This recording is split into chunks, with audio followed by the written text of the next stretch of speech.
오늘 함께 볼 말씀은 요한복음 20장 19절에서 23절까지 말씀 우리 같이 보겠습니다. 요한복음 20장 19절에서 23절까지 말씀 우리 한 목소리로 읽겠습니다. 이날 곧 안식 후 첫날 저녁 때에 제자들이 유대인들을 두려워하여 모인 곳에 문들을 닫았더니 예수께서 오사 가운데 서서 이르시되 너에게 평강이 있을지어다. 이 말씀을 하시고 손과 옆구리를 보이시니 제자들이 주를 보고 기뻐하더라. 예수께서 또 이르시되 너에게 평강이 있을지어다. 아버지께서 나를 보내신 것 같이 나도 너희를 보내노라. 이 말씀을 하시고 그들을 향하사 숨을 내쉬며 이르시되 성령을 받으라. 너희가 누구의 죄든지 사하면 사하여질 것이요 누구의 죄든지 그대로 두면 그대로 있으리라 하시니라. 아멘. 할렐루야. 오늘 말씀에서 귀한 은혜가 저와 여러분의 있기를 소망합니다. 오늘 본 말씀은 안식 후 첫날 저녁 때에 있었던 일입니다. 예수님께서 십자가에 달려 죽으시고 다음날 안식일 다음날이니까 주일이죠. 지금으로 말하면 주일날 새벽 미명에 막달라 마리아와 또 베드로 또 요한을 통해서 빈 무덤을 발견하고 또 이 막달라 마리아에게 나타나서 제자들에게 알리라는 그 말씀을 하시고 그날 저녁 때에는 문을 꼭 닫고 있는 이 다락방에 모여있는 제자들에게 예수님께서 친히 찾아가 주십니다. 친히 찾아가 주셔서 예수님께서 그들 앞에서 자신이 예수님인 것을 보여주는 장면이 오늘 말씀 가운데 나오고 있습니다. 예수님이 하신 말씀도 있지만 말씀과 함께 예수님께서 분명한 증거를 보여주시지요. 우리 20절 말씀 같이 한번 읽겠습니다. 20절 시작. 이 말씀을 하시고 손과 옆구리를 보이시니 제자들이 주를 보고 기뻐하더라. 아멘. 예수님의 말씀 너에게 평강이 있을지어다 라는 말씀을 들었지만 아마 제자들은 반신반의했을 것입니다. 저분이 너에게 평강이 있을지어다 말씀하시는데 예수님이 맞나? 맞다고 하는 이들도 있고 아니라고 하는 이들도 있었을 거예요. 그때 예수님께서 분명하게 보여주신 것이 손과 옆구리를 보여주십니다. 손에 예수님은 못 박힌 흔적이 있고 또 옆구리에 창에 찔린 흔적을 예수님께서 보여주신 것이지요. 그때 그제서야 제자들이 주를 보고 기뻐하게 됩니다. 이런 예수님의 십자가에 못 박힌 흔적을 일컬어서 성은이라고 합니다. 거룩한 흔적이라고 하죠. 예수님을 정말 따르고 신실하게 믿는 자들에게 이러한 성은의 흔적이 나타났습니다. 사도 바울도 갈라디아서 6장 17절 말씀에 유로는 누구든지 나를 괴롭게 하지 말라 내가 내 몸에 예수의 흔적을 지니노라 라는 말씀을 하고 있습니다. 자신의 몸에 예수님의 흔적이 있다고 바울이 성경 말씀 속에서 고백한 것이지요. 또 1224년에 성프란시스 아시시의 성프란시스도 기도하고 수련하는 도중에 천사의 환상을 보고 몸에 성은이 나타났습니다. 이 손과 발에 못 박힌 흔적이 십자가에 달려 이 못 박힌 흔적이 나타나기 시작했습니다. 손에서 막 피가 계속 흘러나오고 그 피를 볼 때마다 예수님의 흔적을 보면서 눈물 흘리고 그런 일들이 일어나기 시작했습니다. 그것을 보고 프란시스야말로 성인이다 라고까지 추앙되게 된 것이지요. 여러분 참 중요한 것이 있습니다. 우리가 예수님을 믿으면서도 우리는 얼마나 예수님의 흔적을 지니며 살아가고 있습니까? 우리가 말로는 예수님을 믿는다고 이야기하지만 우리의 삶 가운데 예수님은 믿는 증거가 확실한 증거가 얼마나 나타나고 있습니까? 오늘 말씀 가운데 우리에게 누군가에 보일 만한 그런 예수 믿는 흔적이 있는 저와 여러분 될 수 있기를 바랍니다. 여러분 믿음은 실천입니다. 믿음은 행함입니다. 행함이 없는 믿음은 죽은 믿음이죠. 우리가 얼마나 예수님을 따라간다고 하면서도 예수님을 믿는다고 하면서도 순종하고 있는지, 우리가 누군가에게 보일 만한 예수 믿는 흔적이 있는지 우리 스스로 한번 돌이켜볼 수 있는 시간이 될 수 있기를 바랍니다. 또 예수님께서 제자들에게 다시 한번 너에게 평강이 있을지어다, 아버지께서 나를 보내신 것 같이 나도 너희를 보내노라, 제자들에게 사명을 주십니다. 그러면서 성령에 관해서 이야기하는데 22절 23절 말씀을 같이 한번 읽겠습니다. 시작. 이 말씀을 하시고 그들을 향하사 숨을 내쉬며 이르시되 성령을 받으라. 너희가 누구의 죄든지 사하면 사하여질 것이요 누구의 죄든지 그대로 두면 그대로 있으리라 하시니라. 아멘.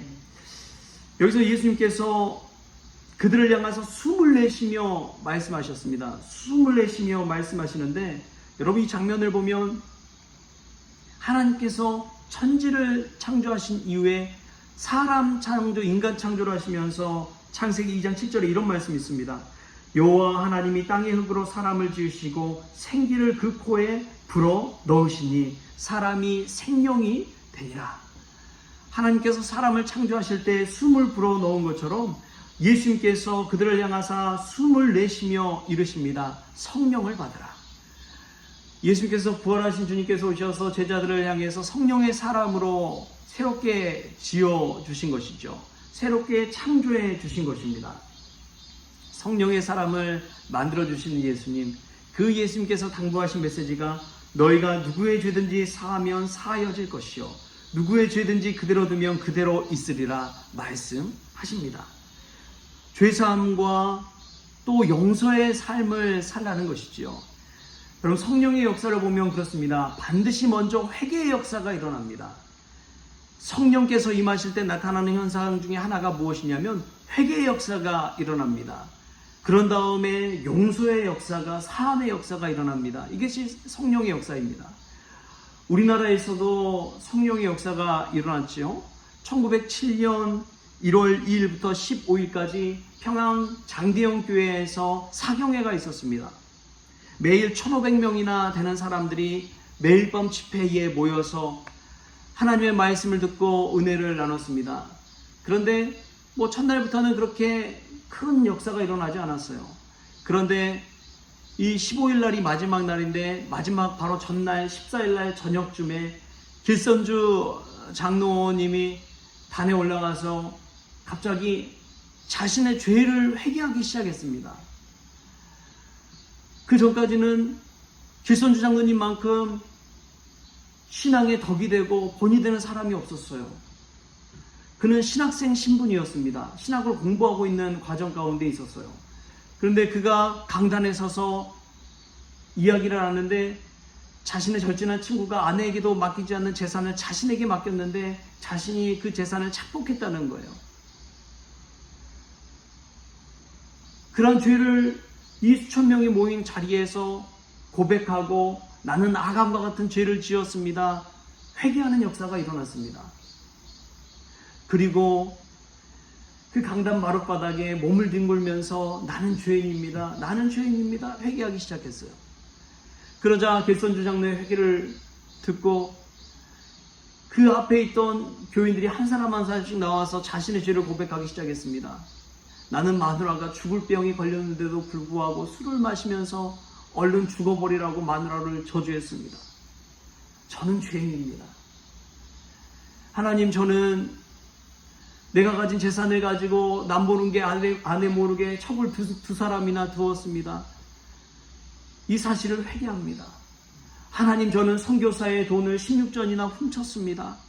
하나님, 이 사실을 회개합니다. 이런 회개 고백들이 점점점 불같이 일어나서 그 다음날 새벽 2시, 3시까지 계속해서 회개의 역사가 일어났습니다. 그런데 놀라운 것은요, 그 15일 집회 끝난 이후에 나타난 역사입니다. 그것이 무엇이냐? 회개의 역사로 끝나지 않았다는 거예요. 그 성령의 강력한 역사를 경험하고 나서 사람들이 변화되기 시작해서 이 집회 이후에 각자의 삶의 자리에 나아가서 자신에게 그 죄를 지었던 사람들, 자신이 죄를 지었던 사람들에게 찾아가서 용서를 구하기 시작했습니다. 빚을 지었던 사람은 빚을 갚았습니다. 그 사람이 알지도 못했던 죄를 자신이 가서 스스로 고백하기 시작했습니다. 어떤 사람은 이 집회 가운데 성령의 역사 가운데 자신의 입술로 고백했던 일들을 실천하기 시작했습니다. 학교를 세우기 시작했습니다. 선교사로 헌신한 서원한 사람들은 선교사로 나가기 시작했습니다. 그러자 이 사회 사람들이, 평양 이 지역 사람들이 놀란 거예요. 아니, 이 사람들이 무슨 일이 있기 때문에 이런 변화가 나타났을까?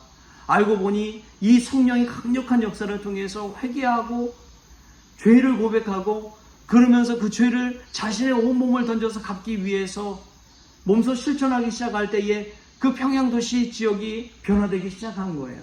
새 역사가 일어나게 되는 것입니다. 여러분, 성령의 역사는 다른 것이 아닙니다. 회개의 역사도 있고 용서의 역사도 있는 것입니다. 예수님께서 말씀하신 이 말씀대로 너희가 누구의 죄든지 사하면 사하여질 것이요 누구의 죄든지 그대로 두면 그대로 있으리라 하신 것이지요. 여러분, 우리 가운데 죄가 있습니까? 십자가 앞에서 회개하십시오. 철저히 회개하십시오. 그리고 회개한 것에 그치지 아니하고 또 그 회개한 대로 그대로 갚고 또 누구의 죄를 사해 줄 수 있는 용서의 사람이 될 수 있기를 바랍니다. 여러분, 베드로를 보십시오.